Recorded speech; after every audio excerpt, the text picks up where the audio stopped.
হজের ভিসা নিয়ে শুধু মক্কা মদিনা ও জেদ্দায় যেতে পারবেন। এর বাইরে কোনো শহরে ভ্রমণ করতে পারবেন না হাজিরা। হজযাত্রীদের জন্য আগের মতো এমন বিধিনিষেধ বহাল রেখেছে সৌদি সরকার।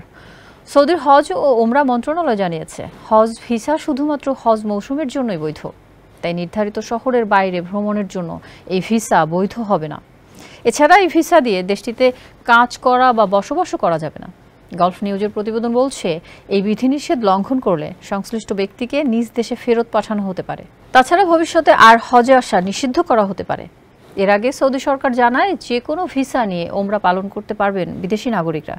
বিশেষ করে ফ্যামিলি ট্রানজিট, লেবার, এমনকি ই ভিসা হলেও তা দিয়ে ওমরা করতে কোনো বাধা নেই।